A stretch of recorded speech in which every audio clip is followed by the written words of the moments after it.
good morning, good morning, everyone. It's Cassandra Williamson, Transgender and Diverse Veterans of America Action Group Executive Director, and also for the other side of ours, which is the C3. I do have a little disclaimer running across the bottom of this screen. I need everyone to be aware of that, please. One, all the opinions mine alone, they are not those of any particular organization, agency, department, or whatever. They're mine. And also, if you're under the age of 18, this is not a show for you. You need to leave now. All right, so having got the disclaimer out of the way, let me go in and just say, how do you like that intro, huh? I think that's pretty cool. I'll play it again here in a little bit just to see what everybody thinks about it. I've got a couple of them, actually. So we'll see how it turns out. Anyway, so it is Monday. It's the Monday after Veterans Day weekend. I hope everyone had an enjoyable weekend out hanging out with veterans and participating in parades or whatever it is you do on Veterans Day. Yeah, so send me your pics, send me your pictures. I'd love to be able to share them around as broadly as possible if you wish. I mean, absolutely would love to do that. So anyway, you can watch us over on Facebook and LinkedIn and Twitch and Twitter and, also I think YouTube and on our website. As a matter of fact, you can check us out in all those places. If you're watching, you send me a comment. Maybe I'll be able to see them. It depends on where you comment from, I suspect. But anyway, so it is Monday morning. Oh my gosh, it's been a good weekend pretty much. See, still don't have my car back. My car is going into its 4th week in the garage. All over just brakes. Turns out I had to get the brake pads replaced. I got all that done. Well, I knew I was going to get the brake pads replaced. I'd already bought them and take them in there and said, here, replace the brake pads.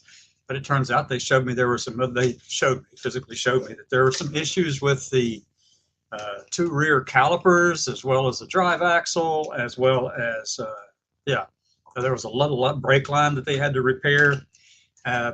They did all of that. Then they came back and said, we still can't get the brakes to work. We need to change out the master cylinder. So bought a master cylinder, put that in. Still didn't work. And the next thing they went in for is a little servo unit, that computer controlled servo unit that's manages all of that for the car. Well, replaced that, got a brand new one for there, and still doesn't work. I actually went and tested it Friday. I think it was Friday or Saturday. Saturday morning, Saturday morning, I went out and tested the car. I get in it, start it up, put it in drive, go forward a few feet, and can't stop the car. So put it in neutral, wait for the car to stop, moving forward, put it in reverse. It backs up into the parking space where I was at and still wouldn't stop. So I put it in neutral, let it stop again. So they're supposed to take it today to get it fixed somewhere else or get another set of eyes to look under that different shop. That's a pretty well-known tire and brake shop. That's what they specialize in. So it's kind of baffling to them and to me too. I did an online search trying to figure out the answers, and everything came back and says, hey, it's probably air in the line or something like that, brake lines. And I know they know how to bleed brake lines, but parts of this, though, when you replace them, you've got to take them and do a bench pressure test on it, set it up. And then the other part you got to do, there's a lot of steps to dealing with this Jaguar. So anyway, hopefully they get it fixed, because I need it this weekend. I'm supposed to fly out this weekend for DC. So I need to be in Birmingham really early Sunday morning. Anyway, that's what my weekend has been like. How about you? Anyone? So that is primarily it for the news catch-up part of it. Now we'll just jump over and check out the news on other sites. Let me go over and take a look let me get rid of some of this stuff here at the top of this. Hold on before I go jumping around. I got to scroll through all these screens to figure out which one. Where's that coming from? Oh, okay. I know where it is. It's in a banner. There we go. We'll just get rid of that banner. That way you can see my name up there at least, at the very least. So anyway, and we'll hide that thing right there for now. And also, I'm going to put this across there. So we have 2 meetings coming up this week, folks. One on Wednesday at 8 p.m. Eastern. That's our monthly leadership meeting. And then on Thursday at 8 p.m. Eastern, also we have another meeting. That's for our monthly general membership meeting. It's that time already. Wasn't that long ago we had another one about a month ago. Seems like time just flies. when you're having all this fun and all this stuff going on, right? So anyway, that's where we are today on that part. Let me go take a look at the news. Let's present some news from over on Microsoft. Share the screen. We'll go to Windows. Okay. Nope, not that one. Chrome. Where are we? Entire screen. Oh, I know what to do. Hold on. Got to pull up in the background. Is it there? Is it there? Oh, that's not it, is it? Yeah. Where'd it go? Where's my other screen at here, folks? Well, I'll be darned. Oh, it's that one. Okay. Yeah, jeez. I had it on the right one. I just didn't click it. So let's go to present. We're going to share screen again. And like I said at the top of the show, I'll kind of go through that intro. I'm going to show you that intro again here just shortly. But let's take a look at the news headlines. First, story I pulled up earlier this morning: military families, retired service members lobby to end Tuberville's blockade. Yeah, and they just me summarizing this. This is CBS News, Scott McFarland. And so summarizing the story, what I read of it is that people are getting tired of trying to deal with Tuberville. They're not even bothering him anymore. They're trying to go around and contact all of his associates and friends and everybody else because people are pissed, folks, about this whole. It's just crazy. Crazy. He has no idea of national security. None. And yet he wants to just hold up all those confirmations. Jeez, it kind of pisses me off. Anyway, as it rightfully should, right? All right, let's go to the next one. Let's drop that out. MIT, whoops, what does this say? Let me pull it there so I can just get this top part. MIT walks back threat to suspend pro-Palestinian student protesters due to visa issues. Well, you know, they're on student visas. Maybe you need to check it out. But anyway, you know, you can't ban or suspend pro-Palestinian protesters just because they're pro-Palestinian. You can't do that. As much as you might like to, as much as we disagree with some of the stuff about pro-Palestinian is one thing, pro-Hamas is another. If they're out there supporting Hamas, that is about a bridge too far. But they have a right to be there. I mean, it really antagonizes me too. It really just upsets me greatly that they would do that. But they have every right to be there. Every right to be there. Unless they are providing material support. And I mean material support, and that's a pretty clear definition of what material represents, like as in money or people or material or supplies or anything like that going directly to them. And it's directly to them. So yeah, I mean, if they're doing that, that is a different story altogether. But you cannot ban these kind of protests on campus or anywhere in this country, because that just goes against the very grain of what this country is founded on, right? All right, so let me drop off of that one. Terror-Tide Charity faces uncertain future as liberal donors and payment processors jump ship. Yeah, that organization has been around for a number of years. So for Arizona is primarily where it's located. Alliance for Global Justice. PayPal, Stripe, Deluxe, Salsa Labs, others have been cutting back their ability to process money for this organization since February, between February and October, depending on the organization. So they've decided to stop that because that money is going directly to Hamas. So, yep, that's absolutely the right decision to make there. Federal judge puts ID abortion travel ban on hold. That's ID as in Idaho. Federal judge pushed the Idaho abortion travel ban on hold, as they rightfully should. You don't have the right to tell a person in your state they can't travel outside of the state for any reason. You don't have that authority. I'm sorry. Okay. Project 2025, that was the next thing. Let me go ahead and just jump over to the news headlines now. Primary challenge from Democrat Don Samuels. Okay, fine. Process works. Rigged. Federal U.S. court awards $1.8 billion in damages after major realtor firms found guilty of conspiring. Not worried about that one. 24 Wyatt's new study on hunter-gatherer moms suggests Western child care has a big problem. Okay. The Last Samurai. Okay. Logo, no. Bison returns to Texas. Indigenous lands. So bison return to Texas. Indigenous lands, reconnecting tribes with their roots. Okay. Yep. Good. Russia's military is about to experience a renaissance of infantry combat. Mill blogger says. Okay. Wow. We charge you with genocide. Thousands of pro-Palestinian protesters rally at Texas state capitol. Pro-Hamas, one thing. Pro-Palestinian, another thing. Material support for terrorist organizations, definitely an issue. All right, but they have a right to be there, folks. You don't have a right to tell them not to be there. And you have a right to believe whatever you want to believe with it, okay? Let's skip on through. Far right host claims Black and Latino voters will support Trump once he's convicted. Yeah.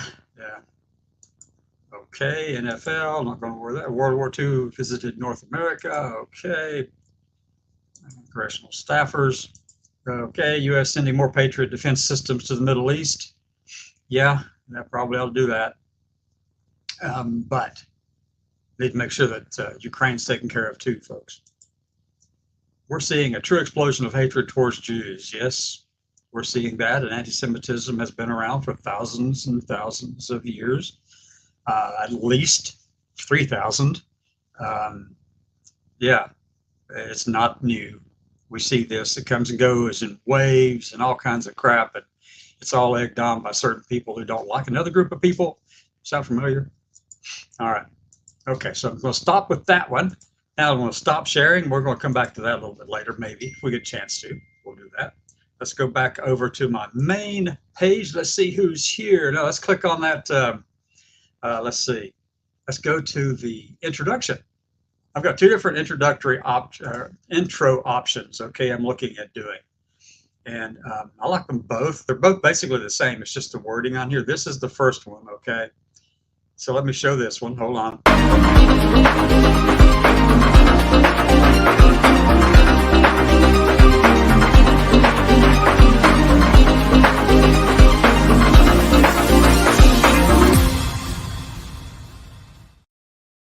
All right, what did you think about that one? I like that one. That's probably the one I'll stick with, but I wanted to see what everybody thinks about the other one too. Now, this other one, the reason I'm using this other one on occasion is because a lot of times what I'm talking about are things that I'm talking about, more along with my opinion kind of stuff. And sometimes this is where it gets into that. And I want to make sure we're protecting the organization as much as possible, because this is primarily what happens on this show is stuff that I'm looking at, dealing with, and addressing on a daily basis. So this next intro kind of shows that and kind of makes that distinction, okay?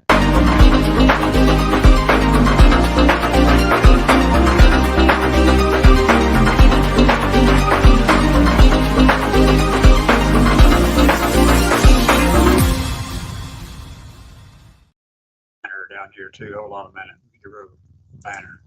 Make it easier to see.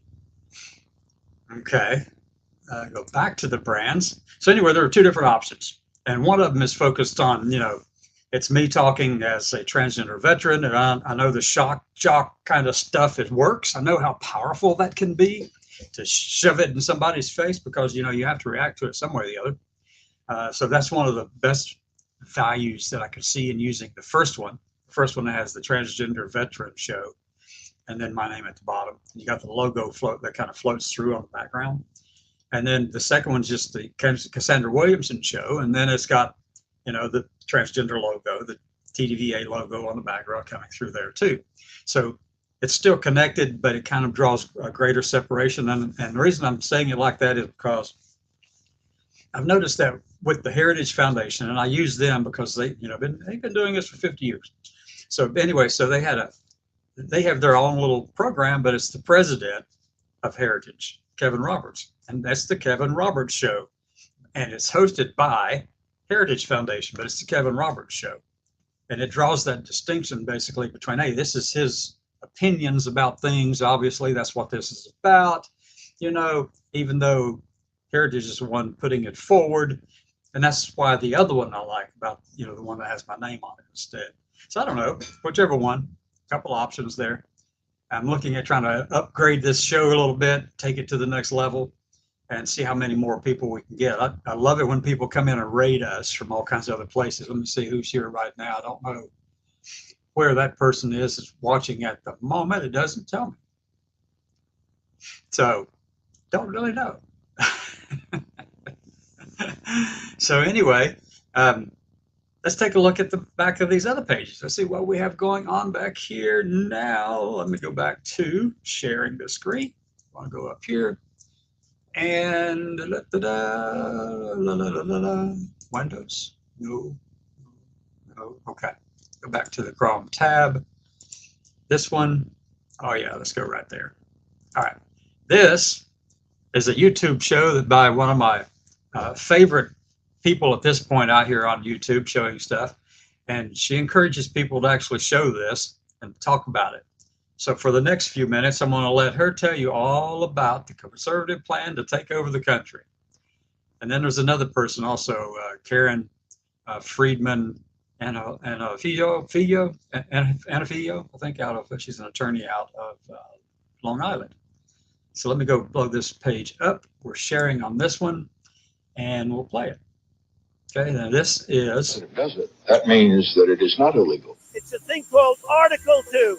Nobody ever mentions Article 2. More importantly, Article 2 allows me to do whatever I want. Our common theme is to take down the administrative state, the bureaucracy, preparing to march into office and bring a new army of aligned, trained, and essentially weaponized conservatives ready to do battle against the deep state. For the last 18 months, conservatives from every corner of the far-right establishment, from extremist think tanks to former members of the Trump administration to tenured academics, have been working both publicly and privately on a new project. The project's goal: to rescue the country from the grip of the radical left, uniting the conservative movement and the American people against elite rule and woke culture warriors. And the stakes are high. According to this group, if we fail, the fight for the very idea of America may be lost. Last month, this group of far-right leaders, known as Project 2025, released a 920-page manifesto titled Mandate for Leadership: The Conservative Promise. In it, the document's 35 different named authors, united and copyrighted by the far-right Heritage Foundation, lay out an explicit, comprehensive plan to completely overhaul the U.S. government from the inside out, with the ultimate goal of furthering far-right wedge issues and concentrating as much power as possible in the hands of the president. Project 2025 is touted as the ultimate solution to paving the way for the next conservative administration, which they believe will take power in January 2025.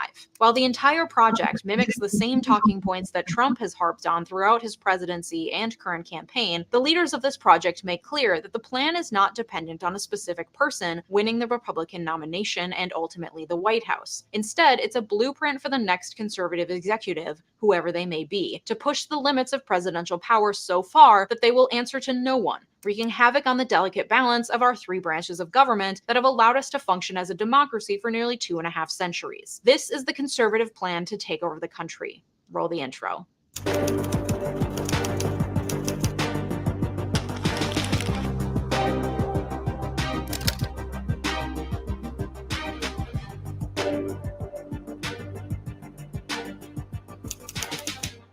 A lot of you like to assume that Lawyer has customized rolls all of your payments into one ADS debt. Launched in April 2022, Project 2025 is the brainchild of the far-right think tank, the Heritage Foundation, which deserves its own entire video for all the shady shit that they've been up to over the last 40+ years. Project 2025 is systematically building the future of the conservative movement and promoting policy objectives that would have devastating consequences not only in our government, but for every person living in this country. That might sound hyperbolic, but I'm telling you, I cover a lot of batshit stories about conservatives, and this one has me spooked as hell, y'all. Their plan to further these goals has 4 pillars. Pillar number 1 is the policy, embodied in that 920-page manifesto they dropped last month. Pillar number 2 is the personnel database. Described as the conservative LinkedIn, the objective of the database is to collect resumes and information for thousands and thousands of conservatives from all walks of life and industries in order to source the best candidates to pack every branch and administrative body in Washington and throughout the states. To ensure that this database of personnel and the chosen warriors who will infiltrate the government at every level are properly prepared to represent the conservative goals set forth in the policy, Project 2025 relies on pillar number 3, training. Through an online institute, Project 2025 will prepare the foot soldiers of the conservative agenda to push their policies from day one. And because they've been preparing for years, they will be ready on day one of the new conservative presidency, thanks to pillar number 4. Pillar number 4 is the 180-day playbook, the step-by-step guide for the next conservative president to implement the policies laid out in the manifesto as quickly and systematically as possible in the first 180 days of their term. Through these 4 pillars, policy, personnel, training, and the playbook, Project 2025 aims to overhaul the entire U.S. government from the inside out, putting in place draconian policies and gutting important government agencies, all in the name of the Constitution and good, white, Christian family values. Let's take each pillar in turn, though we will be spending the bulk of our time on Pillar 1, the policy, because we have 920 pages to cover, and it is the most fleshed out and horrific part of the plan so far.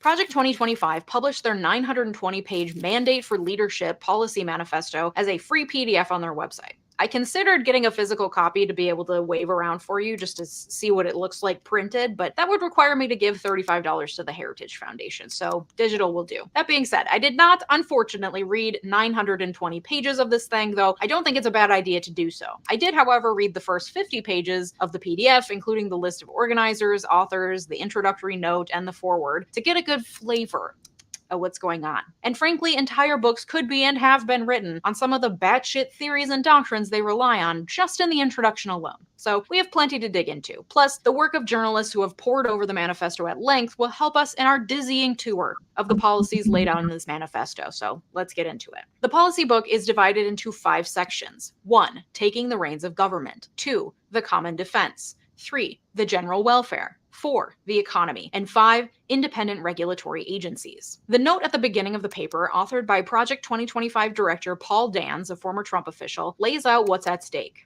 The long march of cultural Marxism through our institutions has come to pass. The federal government is a behemoth, weaponized against American citizens and conservative values, with freedom and liberty under siege as never before. The task at hand to reverse this tide and restore our republic to its original moorings is too great for any one conservative policy shop to spearhead. It requires the collective action of our movement. With the quickening approach of January 2025, we have 2 years and 1 chance to get it right. The language throughout the policy manifesto and the Project 2025 website is militant, clearly meant to play into the fears and the patriotic duty that far-right constituents feel so strongly, the same militant language that led to the righteous anger of the January 6th insurrection. The report starts with, "We want you." The 2025 Presidential Transition Project is the conservative movement's unified effort to be ready for the next conservative administration to govern at 12 noon, January 20th, 2025. Welcome to the mission. By opening this book, you are now a part of it. Indeed, one set of eyes reading these pages will be those of the 47th President of the United States. And we hope every other reader will join in making the incoming administration a success. And I know this,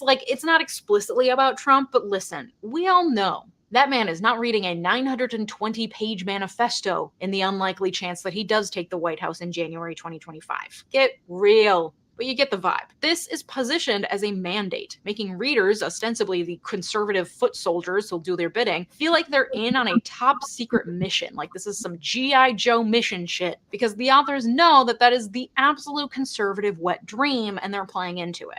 The foreword includes a tidy summation of all the conservative wedge issues and talking points that have been flying around over the last few decades, all of which are addressed at length in the document. Look at America under the ruling and cultural elite today. Inflation is ravaging family budgets, drug overdose deaths continue to escalate, and children suffer the toxic normalization of transgenderism, with drag queens and pornography invading their school libraries. Overseas, a totalitarian communist dictatorship in Beijing is engaged in a strategic, cultural, and economic Cold War against America's interests, values, and people, all while globalist elites in Washington awaken only slowly to that growing threat. Moreover, low-income communities are drowning in addiction and government dependence. Contemporary elites have even repurposed the worst ingredients of 1970s radical chic to build the totalitarian cult known today as the Great Awakening. Most alarming of all, the very moral foundations of our society are in peril. The foreword goes on to list the 4 broad fronts that the policy mandate will cover. Those are 1, restore the family as the centerpiece of American life and protect our children. 2, dismantle the administrative state and return self-governance to the American people. 3, defend our nation's sovereignty, borders, and bounty against global threats. 4, secure our God-given individual rights to live freely, what our Constitution calls the blessings of liberty. And the manifesto goes on to lay out over 920 pages in 5 sections how they plan on furthering those 4 fronts. Chief among the policies promoted in the manifesto are a gutting of the administrative state and furtherance of the unitary executive theory, which we'll get into what those mean, plus anti-globalist and anti-environmentalist policies to protect from infiltration of Chinese culture into American life and continue the flourishing of American commerce, plus draconian anti-LGBTQ+ policies and a centering of religion and the traditional family unit in every aspect of governance. Yeah, it's bleak. Let's get into it. By far the scariest aspect of the policy, and the one getting the most critical commentary, is the absolutist commitment to gutting the administrative state and concentrating power into the hands of the president. The administrative state is sometimes called the 4th branch of government, and there have been debates for centuries as to whether it's constitutional. You know, all those agencies like the EPA, Social Security Agency, HUD, FEMA, the Fed, the Department of Homeland Security. Yeah, all those governmental bodies that manage the administration of day-to-day operations of the country and promulgate regulations for everything from transportation to healthcare to food to clean water. That's the administrative state. It's not technically in the Constitution, but that doesn't necessarily mean it's not constitutional. And listen, most law students take an admin law class, and I can tell you right now that shit is dry. I barely could keep my eyes open during that class, so I won't bore you with too much detail, but this issue does take on a new and much more important meaning when you learn what Project 2025 wants to do about it. So here's some Admin Law 101.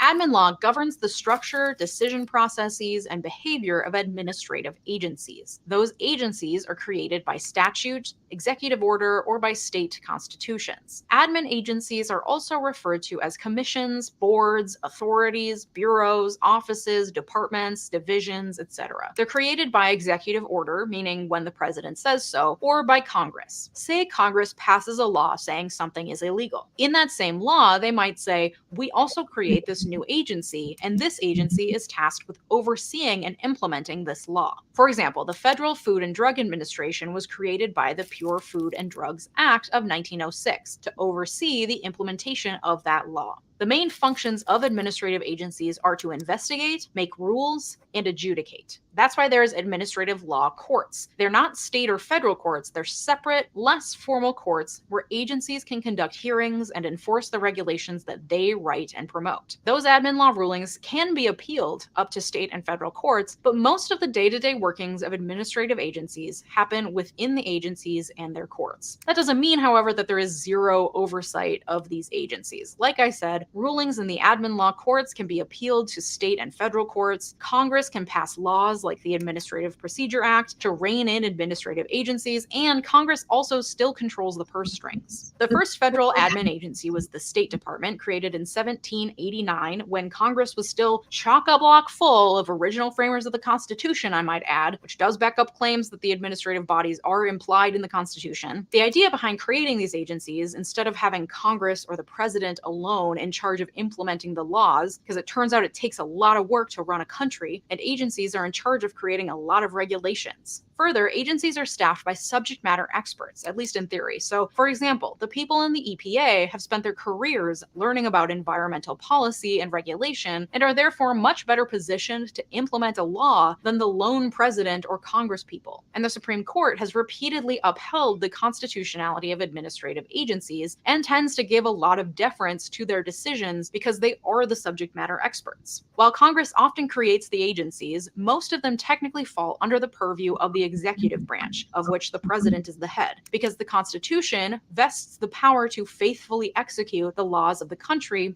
in the president in Article 2. Admin agencies do just that. They execute the laws, and they oversee said execution in a way that a single executive couldn't, and also in a way that ensures extensive checks and balances over executive authority. But this is why the president typically appoints heads of all these agencies, because they're technically part of the executive branch. But while the heads of those agencies come and go with the politics of the time, the people operating under them are not tied to politics or a president and tend to make careers out of working in those agencies. agencies. This again creates a modicum of separations of powers and ensures that people with subject matter expertise are staffing these agencies. So sure, you can appoint the Attorney General as president, but you can't fire all the prosecutors who don't agree with you. I was working at the U.S. Attorney's Office in Boston the day that Jeff Sessions was fired, and the jubilation some of those lawyers felt, it was palpable. And they don't have to worry about losing their job because of that, or at least not for now. Okay, so this is why administrative law is considered the fourth branch of government. It wields a lot of power. Some would say too much power, which is why Project 2025 is so dead set on gutting administrative bodies. Are we on the same page? Great. You are now more of an expert on admin law than 99% of the US population.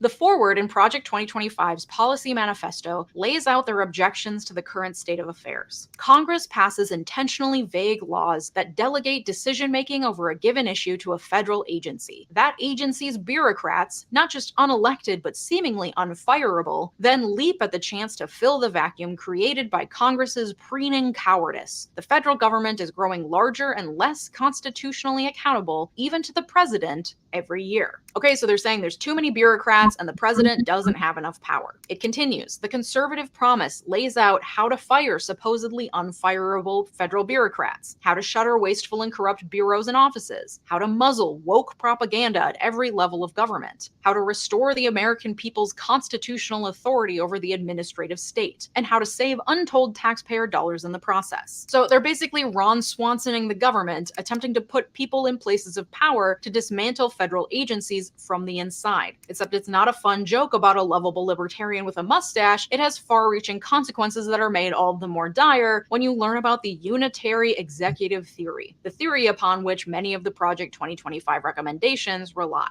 Okay, we got admin law, unitary executive theory. We are getting into some deep constitutional law principles today, my friends. And if you want even more of a primer on constitutional law, check out my free 2-week email course called Smartass Civics. Sign up to receive daily bite-sized morsels of con law delivered straight to your inbox. You'll be beating your racist Uncle Rick at arguments by Thanksgiving. Link in the description. Okay, so unitary executive theory. It's this batshit theory that has only been made up in the last few decades. In fact, we have our good old friend Ronald fucking Reagan to blame once again for its proliferation, because of course. The theory came to prominence during Reagan, but really put down roots during the presidency of George W. Bush. Basically, the theory rejects the idea of 3 equal branches of government put in place to ensure a rigorous system of checks and balances so no one branch becomes too powerful. Instead, the unitary executive theory says actually, inherent in Article 2 of the Constitution, the president has complete control of the executive branch. So Congress can't create all of these agencies and put power in the hands of agency heads to make decisions. That power is supposed to be concentrated in the hands of the one singular executive. Reagan's lawyers came up with the idea in order to push deregulatory efforts. Bush Jr. used it to lend validity to his exercises of power after 9/11. While Obama expressed a more modest view of presidential power initially, he too exercised authority that circumvented Congress in several policy areas, especially in the deployment of U.S. military forces overseas. And then Trump, of course, came in and was like, hold my Big Mac. Let me try this. And he frequently tested the bounds of acceptable exercise of executive power. From Muslim bans to the border to threatening sanctuary cities, he declared over and over that his authority extended to overriding congressional laws and funding authority.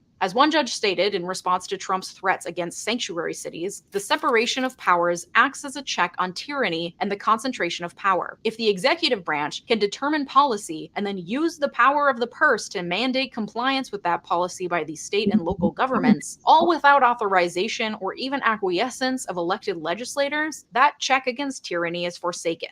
Trump considered himself and his presidential powers not only beyond the bounds of Congress, but even beyond the bounds of judicial review, arguing that his travel ban was unreviewable by the federal courts. The judge in that case declared there is no precedent to support this claimed unreviewability, which runs contrary to the fundamental structure of our constitutional democracy. Even scholars who are in favor of wide-reaching executive power are appalled at Trump's behavior. John Yoo advocates in favor of the unitary executive theory and famously wrote a memo defending the legality of waterboarding under Bush. But he also wrote a New York Times editorial entitled "Executive Power Run Amok," saying, "Even I have grave concerns about Mr. Trump's uses of presidential power." Yikes.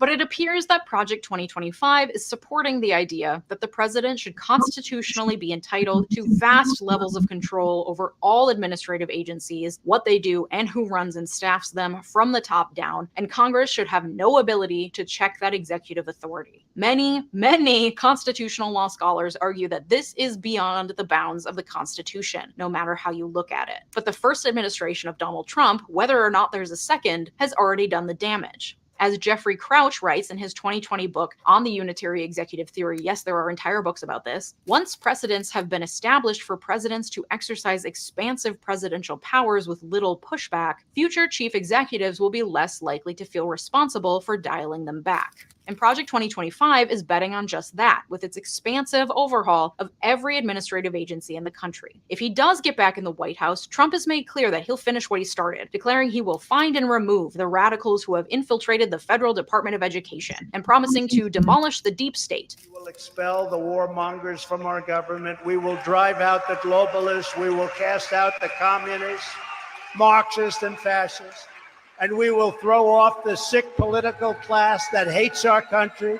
He plans to do this in part through what's been called Schedule F, a plan that Project 2025 appears to adopt as well. In the waning days of Trump's presidency, he passed an executive order called Creating Schedule F in the Accepted Service. This order removed employment protections from career officials, those who work in government agencies in a non-political, non-appointed position, deeming them Schedule F employees who may be fired at will by the president, presumably if they don't show sufficient loyalty or execute the duties of the agency in the way the president deems necessary, effectively stripping any sort of checks or balances on the president's ability to control federal agencies from the top down. In fact, two former Trump White House aides, Johnny McEntee and Russell Vought, who were instrumental to Schedule F, are also involved in Project 2025, indicating a continuation of the policy by whatever conservative president next takes the White House. McEntee is quoted as saying, "Our current executive branch was conceived of by liberals for the purpose of promulgating liberal policies. There is no way to make the existing structure function in a conservative manner. It's not enough to get the personnel right. What's necessary is a complete system overhaul." And that is at the heart of Project 2025's plan. None of their policies and wedge issues work without gutting the administrative state and concentrating more power in the hands of the president. Of course, their goal is also to pack Congress and the courts with as many conservatives as possible, but that's less of a problem when you establish an executive with unchecked power. And through that unchecked power, the new conservative executive will be able to gut agencies and put people in place to further conservative agendas. Those include a push away from environmental protections in favor of becoming a fossil fuels industry leader, a move away from what they call globalism, including encouraging corporations to bring jobs back from overseas. And the foreword to the manifesto declares, "Those who run our so-called American corporations have bent to the will of the woke agenda and care more for their foreign investors and organizations than their American workers and customers." Today, nearly every top-tier U.S. university president or Wall Street hedge fund manager has more in common with a socialist European head of state than with the parents at a high school football game in Waco, Texas. Many elites' entire identity, it seems, is wrapped up in their sense of superiority over those people. But under our Constitution, they are the mere equals of the workers who shower after work instead of before. And while that passage is absolutely unhinged for many reasons, there are a few things we can agree on here. American corporations absolutely do care more for their foreign investors and organizations than their American workers and customers. And yeah, they hide behind woke language like DEI while also being awful for workers, the environment, and equality writ large. But I think conservatives genuinely think that corporations actually believe the DEI bullshit they spew, and that it's not just a way to avoid lawsuits. Like, come on, guys, I thought you were a little smarter than that. Also, I would wager a bet that the framers of our Constitution, largely products of the Academy, did not consider themselves equal to laborers who showered after work. The policy also shows an outsized obsession with China, another popular conservative talking point, saying that China is a totalitarian enemy of the United States, not a strategic partner or fair competitor, and that America's elites have betrayed the American people. The solution to all of the above problems is not to tinker with this or that government program to replace this or that bureaucrat. These are problems not of technocratic efficiency, but of national sovereignty and constitutional governance. We solve them not by trimming and reshaping the leaves, but by ripping out the tree trees root and branch. The report goes on to say illegal immigration should be ended, not mitigated. The border sealed, not reprioritized. Economic engagement with China should be ended, not rethought. Our manufacturing and industrial base should be restored, not allowed to deteriorate further. Confucius Institutes, TikTok, and any other arm of Chinese propaganda and espionage should be outlawed, not merely monitored.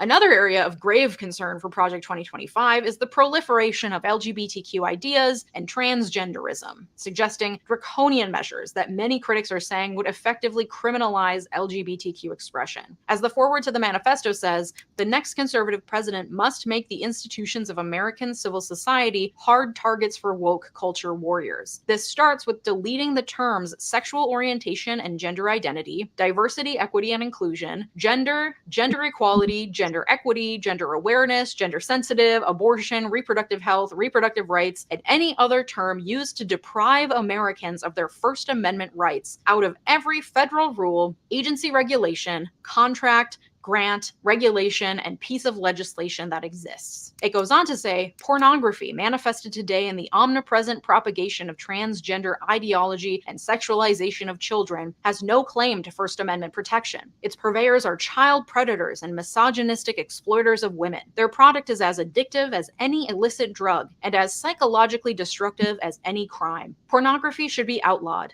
The people who produce and distribute it should be imprisoned. Educators and public librarians who purvey it should be classed as registered sex offenders. And telecommunications and technology firms that facilitate its spread should be shuttered. As far as I can tell, to them, pornography includes any discussion of being transgender or really discussion of sexual and gender identity, period, based on their reference to educators and public librarians who've been under attack for allowing children to check out such psychologically destructive books as And Tango Makes Three, a book about gay penguins, and Sparkle Boy, a book about a little kid who wears a tutu. But the rape and murder in the Bible is fine and definitely requires zero therapy later in life. A later chapter in the manifesto on the Department of Health and Human Services advocates that the president should direct agencies to rescind regulations interpreting sex discrimination provisions as prohibiting discrimination on the basis of sexual orientation, gender identity, transgender status, sex characteristics, etc. This would strip protections for LGBTQ folks, as well as women, it seems, given that gender identity is listed, effectively making current regulations around sex discrimination fully obsolete. The chapter further states that the next president should require agencies to maintain a biblically based social science reinforced definition of marriage and family, meaning the next president should push to remove protections for same-sex marriage. And that's not the only reference to the Bible or the sanctity of the family in the policy document. Its 920 pages are littered with references to the Bible and Christianity and the traditional family unit. The foreword declares the most important community in each of our lives and the life of the nation is the family. Today, the American family is in crisis. 40% of all children are born to unmarried mothers, including more than 70% of Black children. There is no government program that can replace the hole in a child's soul cut out by the absence of a father. Which, first of all, that's some old school Republican language. The loud welfare queen wolf whistle of Reagan rings on into the night, I see. But also, frankly, as someone without a dad, I can confirm that actually the health insurance I had through the state as a poor recently graduated 22-year-old paid for the therapy that I needed to fill that hole. So put that in your pipe and smoke it. But that's not the point. The point is to demonize single mothers, especially Black ones, and place the blame of all of society's woes on the backs of individuals who just need to work harder to maintain their traditional family units, and not on the system that leads to impoverished single mothers in the first place, like, I don't know, the mass incarceration of Black fathers, for example. One of the main stated goals of the policy is securing our God-given individual rights to live freely against the woke agenda. The opening note of the manifesto states, "Today the left is threatening the tax-exempt status of churches and charities that reject woke progressivism. They will soon turn to Christian schools and clubs with the same totalitarian intent." In the chapter on COVID-19 policies, the author asks, how much risk mitigation is worth the price of shutting down churches on the holiest day of the Christian calendar and far beyond, as happened in 2020? what is the proper balance of lives saved versus souls saved? And the fact that these people think that the federal government should be concerned with saving souls tells you enough about the belief system of the people who want to overrun our government. The chapter on the U.S. Department of Labor states, God ordained the Sabbath as a day of rest, and until very recently, the Judeo-Christian tradition sought to honor that mandate by moral and legal regulation of work on that day, and blames consumerism and secularism for the decline in Sabbath observance, calling on Congress to encourage communal rest by amending the Fair Labor Standards Act to require that workers be paid time and a half for hours worked on the Sabbath, which sounds kind of nice except for the whole Christian nationalism thing. The chapter on the U.S. Department of State says that special attention must be paid to challenges of religious freedom, especially the status of Middle Eastern Christians and other religious minorities, as well as the human trafficking endemic to the region. But of course, we know which religious freedom they're concerned with here. In all of this, Project 2025 essentially creates a blueprint for the proliferation of a Christian nationalist agenda at every level of government. You guys, that's just one pillar of Project 2025. This 920-page manifesto is pillar number 1. But it is the most extensive because it lays out the foundation for everything to come and how the next president should go about pushing every conservative talking point imaginable, all with the backdrop of eviscerating federal agencies and concentrating as much power as possible in the hands of the president. Pillar number 2 is the creation of a personnel database, what they're calling the conservative LinkedIn, which sounds like hell on earth, from which to pull qualified conservatives to place at every level of government. They have an application to be part of the personnel database linked on their website. So I thought, hell, maybe I'll apply. Y'all are always telling me that I should get involved in government. They even had boxes I could check saying that I'm liberal and progressive, so seems like maybe I'm welcome too. I just answered a few questions, and they were all interestingly worded as though they were trying to woke bait me, like, the gender wage gap is the result of prejudice and discrimination, agree or disagree? Or, the US needs nationalized healthcare, agree or disagree? I answered honestly, attached my resume, and submitted. A few minutes later, I received a confirmation email that my application had been received. We'll see what happens next. Seems like a good way to keep abreast of developments. Seems like definitely something that could easily, be overrun with liberal and progressive applications. It would really be too bad if, every person who watched this video submitted an application to be added to the database. Seems like it would make their job a lot harder to find the good conservative candidates in all those applications. That's just something I was thinking about. I'm just spitballing here, okay? I left the link to the application in the description just so that you can do your own independent research and form your own opinions. The third pillar of Project 2025 is training. According to the Project 2025 website, the Presidential Administration Academy covers topics ranging from how to identify appointee positions for which you qualify, to navigating the necessary background and security clearance processes, to recognizing and addressing the dangers of the administrative state. Potential appointees will learn the intricacies of the federal budget process, how to work with the media, managing congressional and stakeholder relations, the federal procurement process, and dozens of other topics that provide the knowledge and skills you'll need to be an effective presidential appointee. Current certificate programs offered are called Prepared to Serve, Conservative Governance 101, and Conservative Governance Advancing Policy, with more on the way. It appears that the application to take those courses is the same one to be added to the personnel database. So if you, for some reason, decided to, submit an application and overwhelm their personnel database, maybe you would also be given access to these courses. I'm not sure. Definitely do your own research. The final pillar, pillar number 4, is the 180-day playbook. This appears to be yet to be written, but according to the website, the playbook would include a comprehensive, concrete transition plan for every single federal agency to implement in the first 180 days. This mirrors the plan that the Heritage Foundation gave to Reagan when he entered office, allowing him to hand off vetted conservative policy initiatives to each agency without having to do much work on his own. The Heritage Foundation, which is the creator of Project 2025, is seeking to redo what they did with Reagan, but put it on steroids. That 920-page manifesto is a good indication of the types of recommendations that they'll give to each agency. Okay, so I hope that I have sufficiently communicated the gravity of this plan. If a Republican wins the presidency in 2024, they will be handed this plan. They, of course, aren't required to do anything with it, in theory, but given that Trump and DeSantis, the two frontrunners for the nomination, are both batshit fucking off their damn rockers, it seems likely that whoever wins the nomination would wholeheartedly back most, if not all, of the policy items put forth by Project 2025. Lord knows Trump isn't going to read any of this, so he'll likely just hand it off, as is, to be implemented by people who can read good and stuff. So what do we do?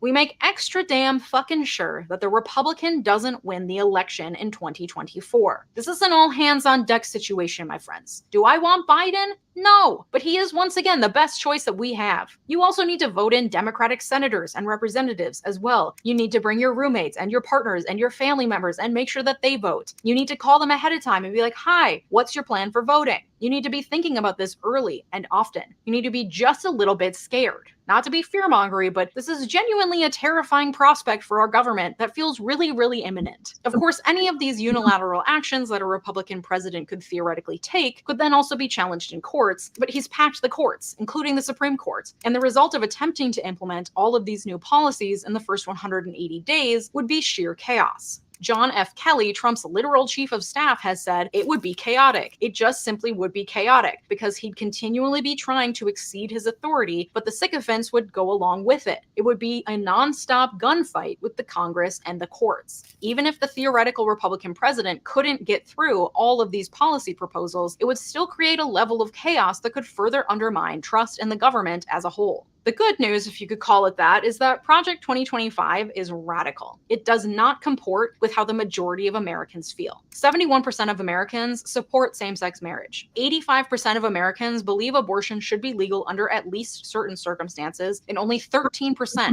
say it should be illegal under all circumstances. 69% of Americans believe that the U.S. should take steps to become carbon neutral by 2050. The number of adults in the U.S. who identify as Christian has fallen by 25% since the 1990s. For most people, Democrats, centrists, and even some Republicans, Project 2025 goes way too far and represents an upheaval and existential threat that is beyond what most people want to see in the US government. So my hope is that the more people who know the actual contents of the Project 2025 plan, the more people will get out and vote to make sure the hellscape it presents never comes to fruition. Sharing this video with your networks is a great place to start. If you liked this video, you might also like my video about why conservatives are obsessed with election fraud. Thank you to my Patreon supporters, including my newest patrons, and an extra special shout out to my multi-platinum patrons, Anthony. So there you have it. I hope you watched.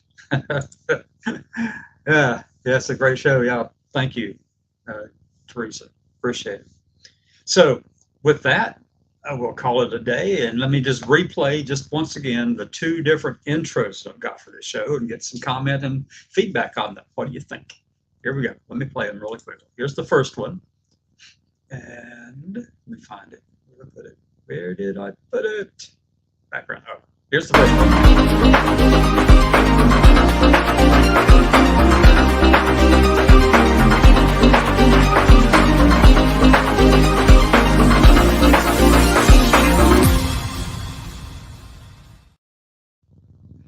And here's the second one.